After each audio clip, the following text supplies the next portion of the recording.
Scrappy people, it's Tracy Reed here today, coming at you with a two-parter sort of process video. This year I am tackling both 9x12 layouts and pocket layouts that kind of go together, or maybe they don't, but this one happens to go together.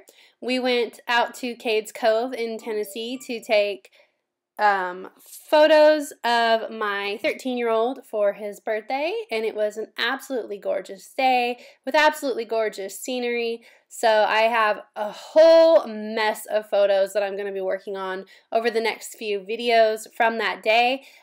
This one specifically are his birthday pictures, and I'm using the Coco Vanilla Studio, I think it's Bohemian Dream collection, which has a ton of purple, and I have been saving these papers for layouts of him specifically because purple and pink are his favorite colors. So I have been saving that beautiful gradient paper, which my God, goes perfectly with the purple Smoky Mountains in the background of these photos. It's like a dream come true. They have met each other in heaven and now they're going on my page. So I'm going with a sort of more linear design for this 9x12 page.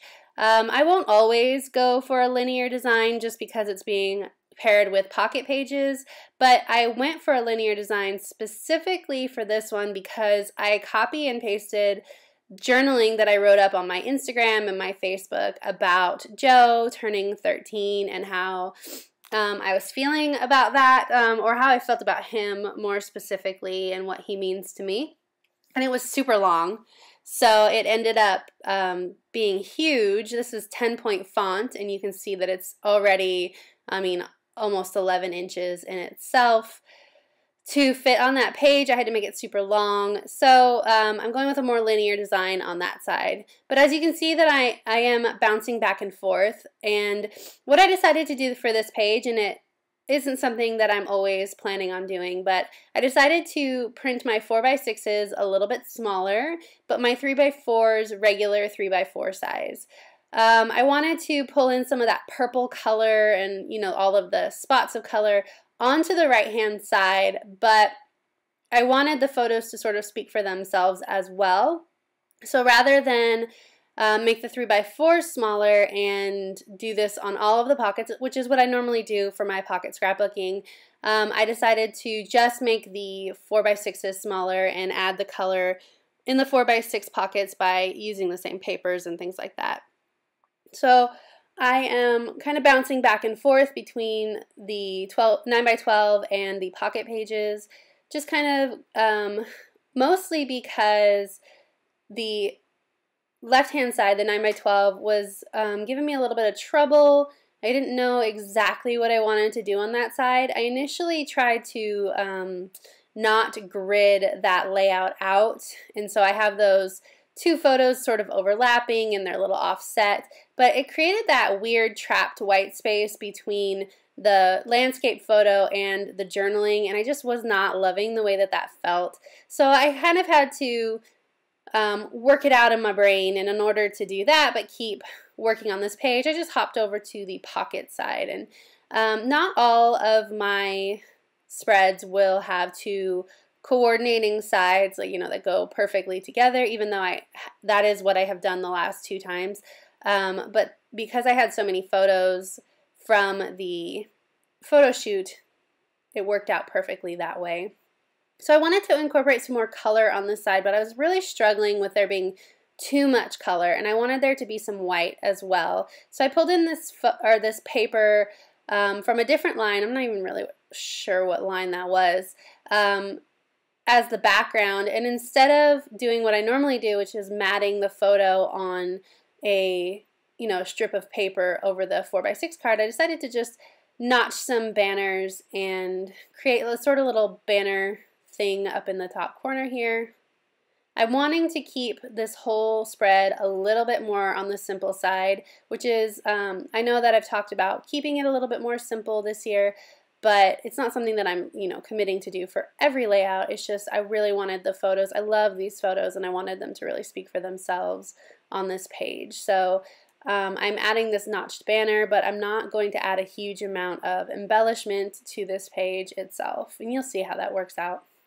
So now, kind of contemplating, and I turn off the camera after a second because I really didn't know where I wanted to go from here, and I figured I would just give it a rest and sort of move on and come back the next day after I'd let it sit for a little while. But I almost immediately turn the camera back on when I start going through my embellishments because I find this giant You Are Magical, which is Dear Lizzie, and I have these Vicky Bouton die cuts that will match this really well as well.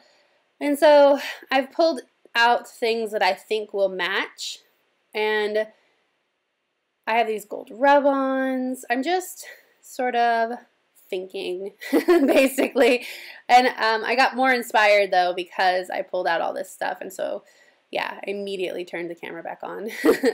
So I am going to work the 9x12 around this You Are Magical title, but it is friggin' huge. The chipboard from that line, which was, I don't even remember the name of the line, Stargazer, maybe? The chipboard from that line is just giant, and now that I am working on a smaller canvas, having to contend with giant chipboard is something else. So I want to use this, but I can't really offset the photos because I don't have a lot of horizontal space left.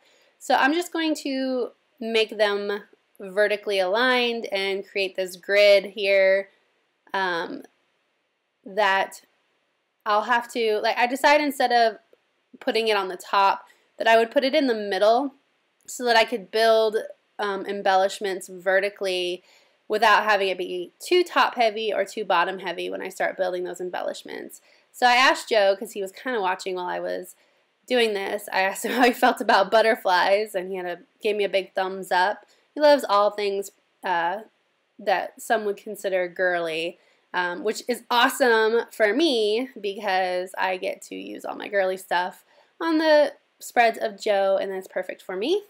So I wanted it to look like these butterflies were sort of flying off into the distance. So I have to rearrange these so that it goes in size order, so it looks like they're receding into the distance. So that works a little bit better. And I pop a couple more onto the bottom just so that there's some consistency there. So they're kind of curving up and around the photos. And I have these enamel dots. They're Cocoa Daisy from, I believe, the July collection of last year. The beach themed one, it might have been June. And there's a dark purple and light purple set of enamel dots. So I put the light purple over the dark side of the paper, and I put the dark purple over the light side of the paper for some contrast. Using this Run Wild rub-on directly onto the photo, and I really like the way it reflects. I want to use this Be Your Own Kind of Normal because Joe is definitely my oddball. He's not afraid to be different, and that's actually what the journaling talks about, is how he is his own person, is never afraid of being who he is. So this is a perfect sentiment for that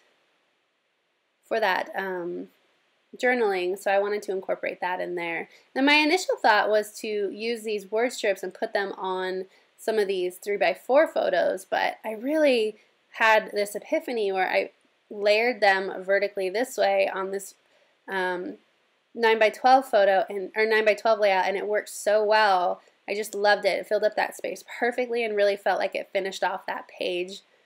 So I didn't use them on that side. I'm going to use a couple on this banner. It's going to say XOXO and then love you. And then this is getting close to done here. I'm gonna add in a couple of enamel dots, just the blue ones, to bring in a little bit more of the blue hints that are in the Cocoa Vanilla Studio papers. But I'm not really, like, I'm gonna add this label in here and I'm gonna pretty much consider it done. I need to add, I want to make sure that I'm adding dates and places this year because I tend to ignore that part. So I'm adding Cades Cove and then the date.